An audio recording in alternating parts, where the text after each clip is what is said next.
Everyone, welcome back to my channel. आज की video में हम डिस्कस करेंगे सब्जेक्ट नर्सिंग और foundation second volume unit care of terminally ill death and dying. इस यूनिट में आपका इम्पोर्टेंट टॉपिक है लॉस, डेफिनेशन, लॉस के types, grief, stages of dying, autopsy and care of dying patient. हम इस सभी को डिस्कस करेंगे one by one. So without wasting our time let us start. सबसे पहले हम डिस्कस करेंगे लॉस डेफिनेशन को of 5 categories of loss. Next आपका अदर क्लासिफिकेशन आएगा लॉस का, हम उसको डिस्कस करेंगे। लॉस क्या है? A person experience loss in the absence of an object, person, body part और फंक्शन, इमोशन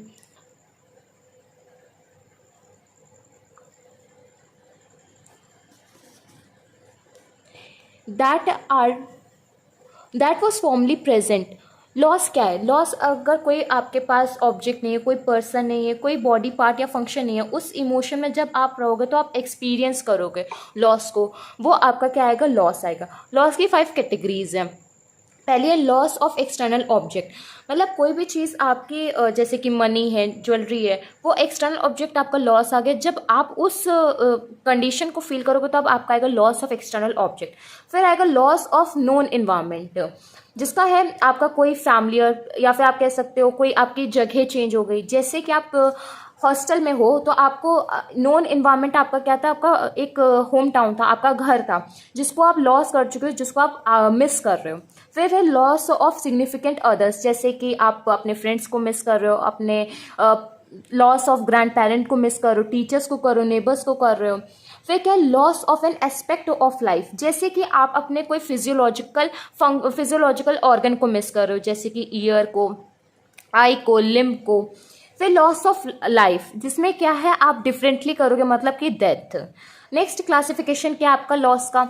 इसमें आपके लॉस आएगा एक्चुअल लॉस, एक आएगा आपका परसीव्ड लॉस। एक्चुअल लॉस क्या होता है? ये इजीली आइडेंटिफाइड हो जाता है, जैसे कि आपके पास लॉस ऑफ लिम्ब है या फिर आपके पास कोई ऑब्जेक्ट नहीं है, जॉब नहीं है, कोई स्पाउस नहीं है, तो ये एक्चुअल लॉस है। आप इजीली आप इसको क्या कर सकते हो? आइडेंटिफाई कर सकते हो। जो परसीव्ड लॉस है, ये क्या होता है? ये पर्सन फील करते हैं। साथ ही साथ इसके 2 एग्जाम्पल दे रखे हैं। एक सिचुएशनल लॉस है, जैसे कि आपको सडन डेथ हो गई आपके लव्ड वन की, तो आप उसको लॉस करोगे। नेक्स्ट आपका है मेडिटेशनल लॉस, इसमें क्या होता है आप अपने चाइल्डहुड को मिस कर रहे हो या फिर आप अपनी फाइनेंशियल इंडिपेंडेंस को लॉस कर, मतलब खो चुके हो, तो आप उसको मिस कर रहे हो। नेक्स्ट है factors influencing loss, grief, कॉपिंग ability. अगर मैं बात करूँ तो लॉस, ग्रीफ, कॉपिंग एबिलिटी एक दूसरे से कहीं ना कहीं मिलते हैं। आप अगर एक के फैक्टर्स पढ़ रहे हो तो आपके तीनों टॉपिक के आपके फैक्टर्स मैच कर सकते हैं। जैसे कि पहला है current stage of development.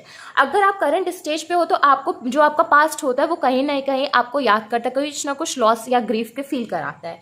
Interpersonal relationship and social support, आजकल के अकॉर्डिंग जो रिलेशनशिप है उस पर आपको जो IPR है आपका, उससे आपको क्लियर हो जाएगा कि क्या आपकी नेटवर्किंग है, उसी से आप लॉस ग्रीफ को फील करोगे। फिर है types and significance of loss. अभी हम लोगों ने डिस्कस करे 5 कैटेगरीज की लॉस, वो क्लासिफिकेशन अभी लॉस का डिस्कस करा, उसमें कोई ना कोई तो लॉस आपको भी होता होगा। आपने अभी खुद फील करा होगा एग्जाम्पल के साथ, तो आपको ज़रूर होगा।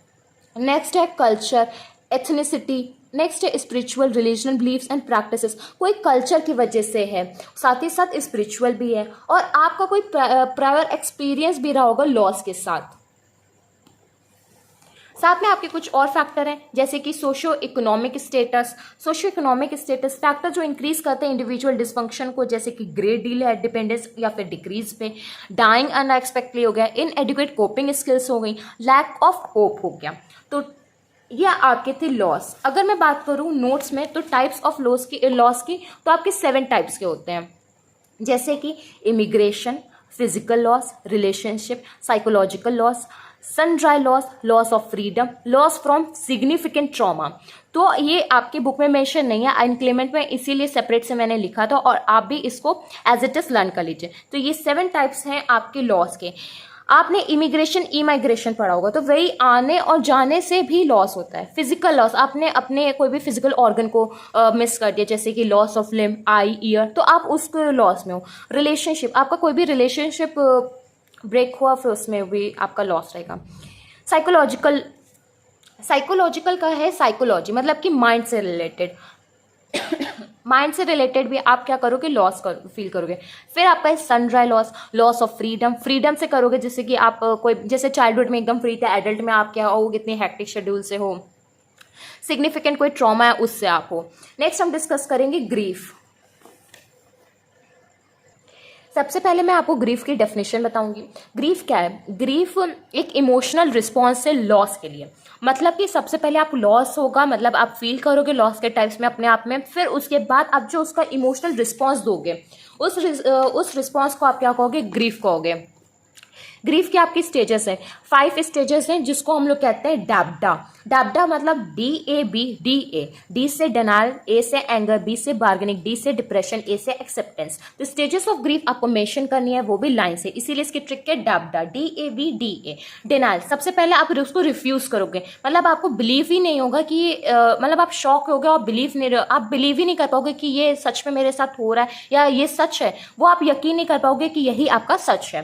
तो ये आपका डिनायल रहेगा। एंगर, एंगर में आपको क्या आएगा, गुस्सा आएगा। वाई मी, मेरे साथ ही ऐसा क्यों हुआ, मतलब ऐसी क्या गलती थी, ऐसी क्या कमी थी जो ये सब मेरे साथ हो रहा है। तो आप स्टेज 2 में होगे एंगर। फिर बार्गेनिंग, बार्गेनिंग में क्या करोगे, आप अपने गॉड से हेल्प लोगे, उससे प्रॉमिस करोगे और अपने कुछ जैसे कहते नहीं कि भगवान जी प्लीज़ इस सेमेस्टर पास करा दीजिएगा और फिर मैं आपके फास्ट रखेंगे, और मतलब अलग अलग सबका रहता है। जैसे इसमें एग्जांपल दे रखा है कि चढ़ जाएंगे एवरी संडे, तो उस तरीके से हेल्प करेंगे अदर पर्सन की। तो वो आप बार्गेनिंग करने लगोगे, किससे, गॉड से, कि आप मेरा ये काम करा दीजिए, हम ऐसा अच्छा काम करेंगे। अच्छे काम के लिए आप अपना काम करा लेते हो भगवान से। नेक्स्ट स्टेज क्या है, डिप्रेशन। डिप्रेशन में क्या है, ये फुल इम्पैक्ट होता है लॉस एक्सपीरियंस का। इसमें सबसे ज़्यादा आप लॉस को एक्सपीरियंस करोगे। ये क्या होता है, क्वाइट स्टेज होती है जिसमें आप सबसे लॉस्ट हो जाते हो, आपको किसी चीज़ में इंटरेस्ट नहीं होता, किसी से आपका पीस और किसी से आपको कोई मतलब बातचीत नहीं रहती है। इसमें आप अपने से ही थोड़ा सा गिल्टी फील करते हो और अपने से ही आप हार से जाते हो। नेक्स्ट क्या है, एक्सेप्टेंस स्टेज। इसमें क्या होता है, आप सिचुएशन को एक्सेप्ट कर लेते हो, जो भी सिचुएशन है, अच्छी है बुरी है, उसको एक्सेप्ट करके मूव ऑन कर लेते हो। तो ये आपकी 5 स्टेजेस है, denial, anger, bargaining, depression, acceptance. जो ग्रीफ है, जो ग्रीफ थ्योरी है, जो आपकी स्टेजेस ऑफ डाइंग है, वो आपको क्यूबलर रॉस ने दी है। क्यूबलर रॉस ने 5 स्टेजेस ऑफ डाइंग दी है। सबसे पहली स्टेज आपकी डिनायल है, दूसरी स्टेज आपकी एंगर है, थर्ड स्टेज आपकी बार्गेनिंग है, फोर्थ डिप्रेशन है, फिफ्थ एक्सेप्टेंस है। तो ये 5 जो मैं अभी हम लोगों ने डिस्कस करे, ये स्टेजेस ऑफ ग्रीफ है, ध्यान दीजिएगा, स्टेजेस ऑफ ग्रीफ। और ग्रीफ को किसने दिया, क्यूबलर रॉस ने दिया। क्यूबलर रॉस ने ये डिफाइन कर रहा है ग्रीफ को, ये देखिए क्यूबलर रॉस ने डिफाइन करा 1969 में। इसी को हम लोग कहेंगे स्टेजेस ऑफ ग्रीफ। और वही चीज क्यूबलर रॉस ने क्या कहती है, 5 स्टेजेस ऑफ डाइंग। तो अगर आपसे एग्जाम में पूछा जा रहा है कि ग्रीफ बताइए, तो यही आप 5 स्टेजेस बताएंगे। अगर आपसे पूछा जाएगा कि क्यूबलर रॉस ने क्या डिफाइन करा, तो आप यही 5 स्टेजेस बताएंगे। अगर आपसे पूछा गया कि 5 स्टेजेस ऑफ डाइंग बताइए, तो आप इन्हीं 5 लिखेंगे। बच्चे कंफ्यूज हो जाते हैं कि 5 स्टेजेस ऑफ डाइंग, ग्रीफ और जो क्यूबलर रॉस का वो डिफरेंट है, बट ये तीनों सेम है, बस बुक में अलग अलग टॉपिक दे रखा है और एग्जाम में अलग अलग पूछा जाता है। नेक्स्ट आपका एक factor influencing loss and grief response है। एक आपके 2 फैक्टर होते हैं, एक आपका होता है एक्सटर्नल फैक्टर, एक होता है आपका इंटरनल फैक्टर। मैं आपको एग्जांपल के थ्रू से इसको एक्सप्लेन करूंगी। फैक्टर्स, ऐसे कौन से फैक्टर्स है जो आपके लॉस ऑफ ग्रीफ को करते हैं। एक्सटर्नल में आपका आ जाएगा, जैसे कि आपका कोई भी ऑर्गन नहीं प्रेजेंट है, या फिर कोई आपको इस कमी मिल रही है, जैसे कि मनी की या फिर कोई ज्वेलरी की, तो वो चीज़ आपकी आ जाएगी एक्सटर्नल में। इंटरनल में आएगा कि आप जॉय नहीं फील करो, हैप्पी नहीं फील करो, पीसफुल नहीं फील कर रहे हो, तो ये आपका किस में आएगा, इंटरनल में आएगा। अभी हम लोगों ने थ्योरीज डिस्कस करी, ग्रीफ की करी, रॉस की करी, क्यूबलर रॉस ने हम लोगों ने को दी थी ग्रीफ की। अब हम लोग डिस्कस करते हैं आर प्रोसेस मॉडल, जिसको हम लोगों को रैंडो ने दिया था। उसमें 6 आर है, क्या है, 6 आर है, इसीलिए आपको याद हो जाएगा। जो आर प्रोसेस है उसको हम लोग आर इसीलिए कहते हैं। आर से हम लोगों को रैंडो ने दिया है, साथ ही साथ उसमें क्या है, 6 आर है। पहला क्या है, आप रिएक्ट करोगे, रिकलेक्ट करोगे, री एक्सपीरियंस करोगे, रिक्विंश करोगे, और रिक्विंश का मतलब होता है रिटेन, और रीएडजस्ट करोगे, री इन्वेस्ट करोगे। अब इसका मतलब क्या है, अब ये आपको सीरीज से याद रखना है, इस चीज़ पर आपको ध्यान देना है। जैसे कि स्टेजेस थी ना अभी हमारी 5 स्टेजेस ऑफ डाइंग, और हमारी ग्रीफ क्यूबलर रॉस की थी 1969 की, तो वो भी आप लाइन से कर रहे थे, और उसमें हम लोग ने ट्रिक भी बताई डैब्डा, तो आपको वैसे ही करना है। इसमें क्या है, आपको 6 लाइन से आपको करना है। रिएक्ट। अब मैं एक एग्जांपल से देती हूँ, जैसे कि आपकी एक फ्रेंडशिप थी वो ब्रेक हो गई। अब जब फ्रेंडशिप ब्रेक हो गई तो आप उस टाइम पे क्या करोगे, रिएक्ट करोगे। आप अच्छा फील करोगे तो रिएक्ट करोगे, बुरा फील करोगे तो रिएक्ट करोगे, अगर गुस्सा आ रहा है तो आप रिएक्ट करोगे।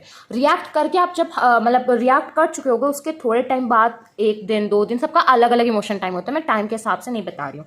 रिएक्ट करोगे, रिएक्ट के बाद रिकलेक्ट करोगे जो भी आपकी, अगर आप अच्छे इंसान हो तो आप अच्छी मेमोरीज को कलेक्ट करोगे कि हमने उसके साथ कितना घूमा था, हमने कितना खाया था, घूमे थे फिरे थे, ये एंजॉय करा था, ये क्लास बंक करी थी। तो वो मेमोरीज को क्या करोगे, आप रिकलेक्ट करोगे। रिकलेक्ट करके फिर उसी को री एक्सपीरियंस करोगे कि वाह कितना एंजॉय करा था, वो ट्रिप हमारी बेस्ट ट्रिप थी, हम लोगों ने ये खाया था, हम लोगों का ये स्ट्रीट फूड फेवरेट था। तो वो आप क्या करोगे, री एक्सपीरियंस करोगे। री एक्सपीरियंस करने के बाद आप रीटेक, मतलब कि आप उसी में रह जाओगे। कीप मतलब कि अगर आप उसमें रह गए तो आप उसी से क्या हो जाओगे, री एडजस्ट कर जाओगे। अब जब आप री एडजस्ट कर लोगे तो अपने आप को री इन्वेस्ट करोगे। फॉर एग्जाम्पल, अब आपकी फ्रेंडशिप टूटी, आप उसको एक्सपीरियंस करो तो ये पहचानो कि मैं सबसे ज्यादा खुश उसी इंसान के साथ हूँ। फिर उस इंसान में ही आप कीप मतलब रुक जाओगे, फिर उसके साथ एडजस्ट कर लोगे। एडजस्ट करने के बाद फिर अपने आप को किस में इन्वेस्ट करोगे, उसी इंसान से जिसकी आपकी फ्रेंडशिप टूटी थी।